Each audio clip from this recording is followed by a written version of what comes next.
यीशु मसीह के लिए। बहुत जल्द एक वचन को पढ़ेंगे, उसके बाद आगे बढ़ते मास प्रेयर में जाएंगे। मत्ती उसका 25 अध्याय उसका 31 से लेकर हम अभी आधा ही पढ़ने पाएंगे क्योंकि समय हो चुका है बहुत ज्यादा। मैं ये वचन को आगे कंटिन्यू करूंगा, लेकिन इस समय आपको जैसे दिख रहा है वो थीम को लेकर आओ। हमारा जो सब्जेक्ट है, भाई नितेश ने ये सारी तैयारी किया है, ताली बजाएंगे भाई के लिए। हालेलुया। ये जो दिख पा रहा है आपको, ये सब्जेक्ट क्या है? Jesus is coming soon. वो जल्द आ रहा है, भाग 2। हमें हमारा YouTube चैनल भी प्रिंस साल्वे मिनिस्ट्री ओपन हो चुका है। मैं आपसे अनुरोध करता हूं उसको सब्सक्राइब कीजिए। यहाँ के वचन वहां पर डाले जाएंगे। आने वाले दिनों में उसे और क्रिएटिव बनाया जाएगा और जो आपकी आराधना होती है वो वहां पर डाली जाएगी। आपकी गवाहियों को इसलिए यहाँ पर लिया जा रहा है, वहां पर डाला जाएगा। आपके जीवन की बातों को, प्रार्थनाओं को वहां पर डाला जाएगा, तैयारी को डाला जाएगा। हम एक ऐसी कलीसिया की तैयारी कर रहे हैं जो परमेश्वर को भाती है, क्योंकि यीशु मसीह जल्दी। वो कलीसिया वो व्यक्ति को नहीं लेने आ रहा, वो समाज को, जाति को नहीं लेने आ रहा। वो किसको लेने आ रहा है? अपनी दुल्हन को। और उसकी दुल्हन कौन है? हाँ, हम उसकी दुल्हन है, मैं उसकी दुल्हन हूँ और यीशु मेरा। Hallelujah, hallelujah. वो आ रहा है, वो जिंदा है। मेरे साथ में वचन को निकालिए। 25 मत्ती 25 उसका 31 से लेकर।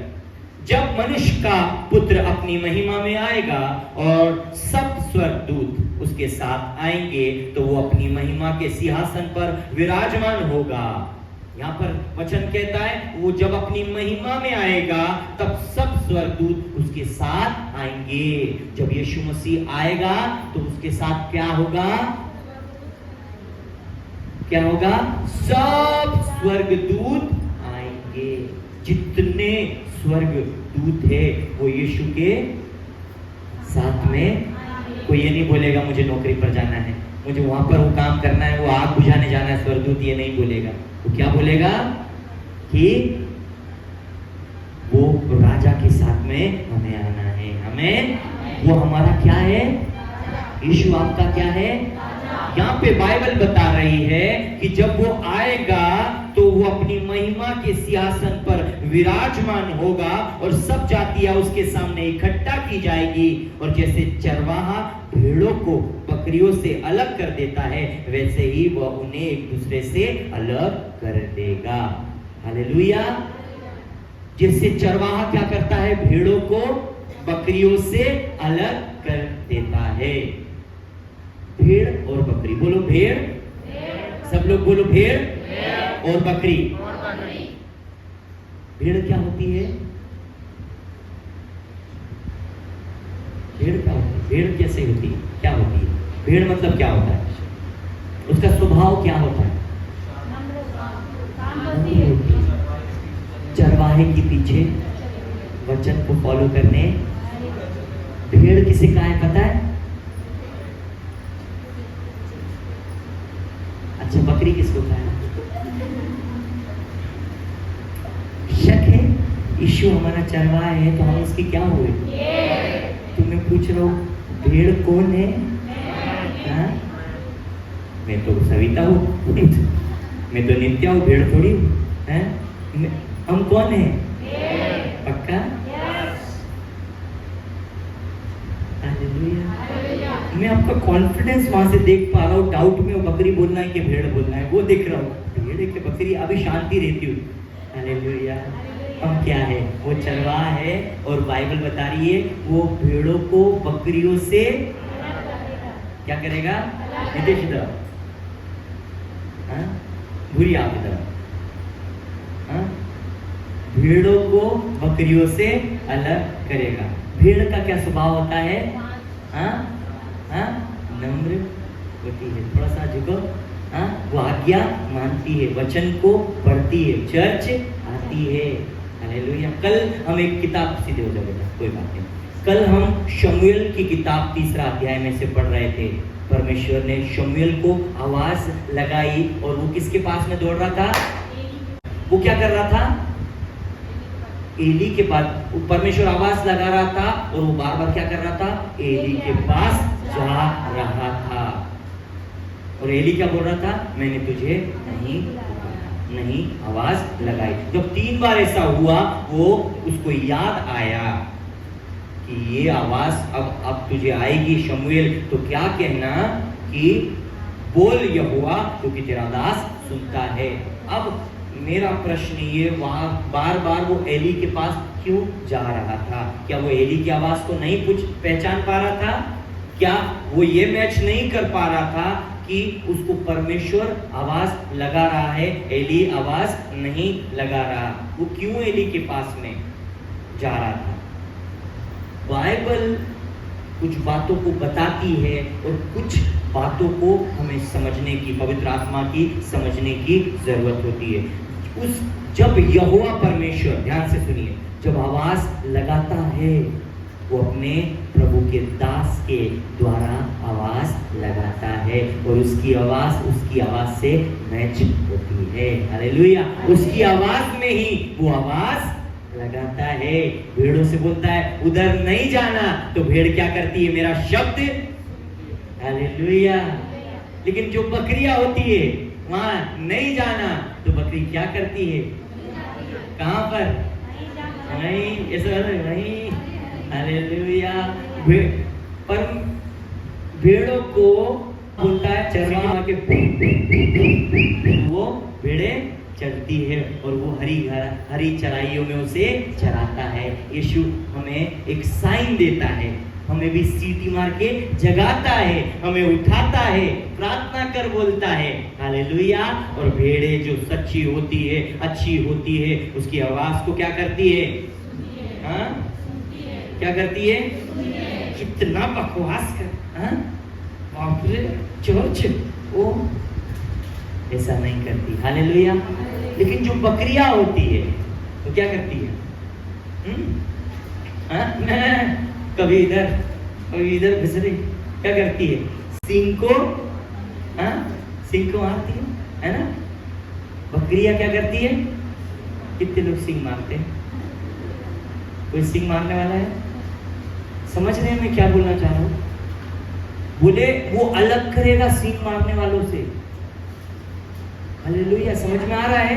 वो परमेश्वर भेड़ों को, देखिए वचन क्या कह रहा है, यहां से ध्यान से सुनिए, वो भेड़ों को बकरियों से अलग कर देता है। ये उदाहरण दिया है कि स्वर्ग राज्य में क्या होगा। जो बकरियां है वो बेआज्ञाकारिता को दर्शा रही है। बकरियां क्या करती है? सबसे पहले जो चेक किया जाएगा, वो बकरियों को भेड़ से अलग कर। बकरियों का स्वभाव क्या होगा? वो क्या करने, वो बातों को, वचन को, इंस्ट्रक्शन को फॉलो जो नहीं करना है वही, जहां नहीं जाना है वही। हालेलुया! कलीसिया, मैं आज आपको यही बता रहा हूं कि न्याय होगा हम लोगों का, मेरा सबसे पहले और सबसे पहले आपका।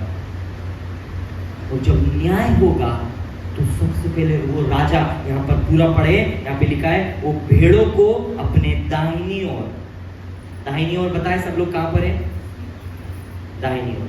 और बकरियों को अपनी चाहत करे अपने दाईं ओर।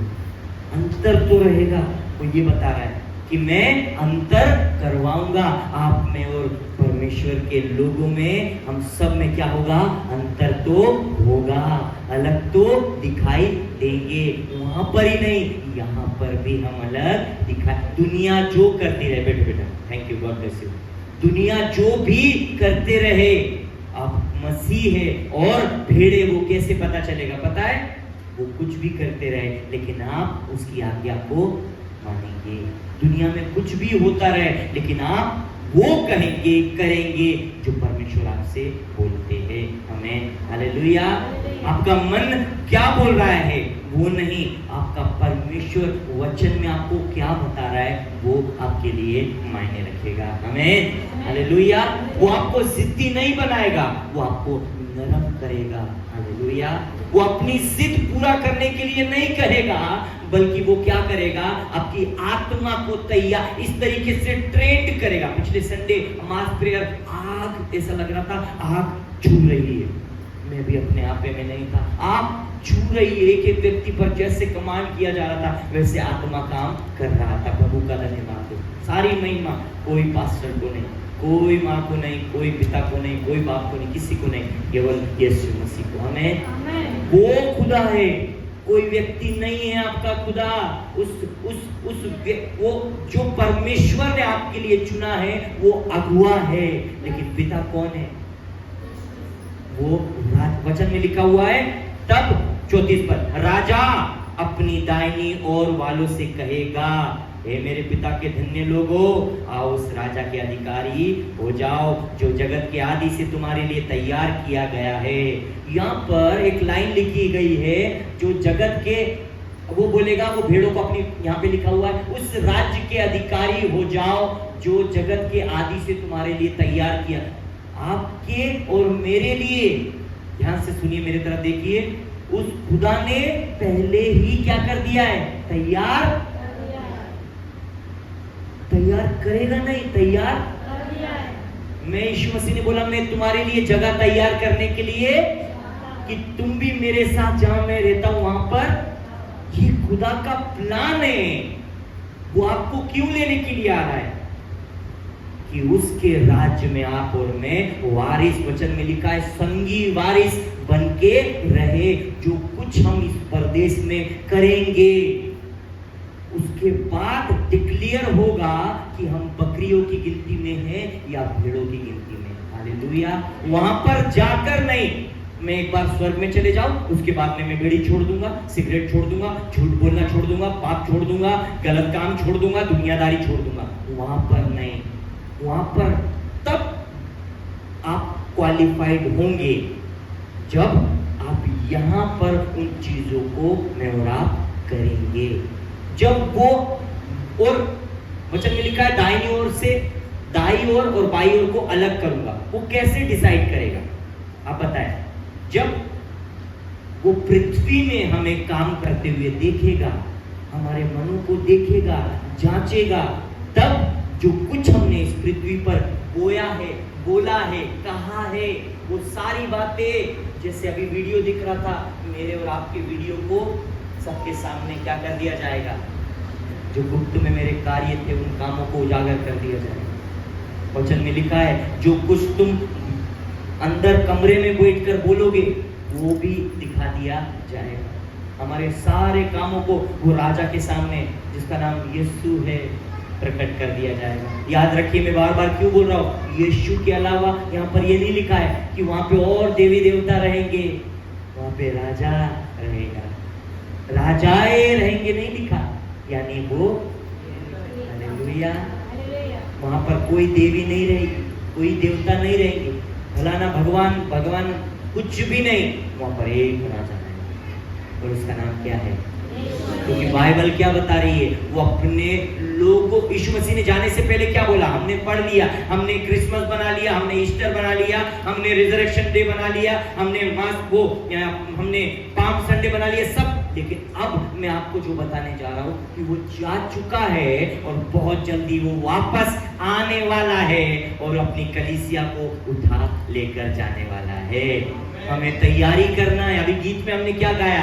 ये तन मन धन मेरा, मेरे प्रभु यीशु के लिए। मेरे प्रियो, जो गा रहे हो वैसा हमें बनना है। और तैयारी कल से नहीं होगी, तैयारी कल की तैयारी। एक बोनविटा का एक ऐड आता है ना, एक माँ ही जानती है अपनी बेटों की क्या क्या होती है। वो पता नहीं कब ओलंपिक्स में जाएंगे बोनविटा के बच्चे और हॉर्लिक्स के बच्चे, कभी समझ में नहीं आता। लेकिन हमारी तैयारी क्या होना चाहिए? कल की तैयारी आज अपने स्थान में खड़े हो जाए, अभी से तैयारी। हमें कब से तैयारी? मैं कब हम कल डिसाइड कर रहे थे बात, हमें तैयारी कब करनी, वो आने वाला है, विश्वास से वो आने वाला है। एक गीत है, नीले आसमां के पार जाएंगे, मेरा यीशु रहता, हम मिले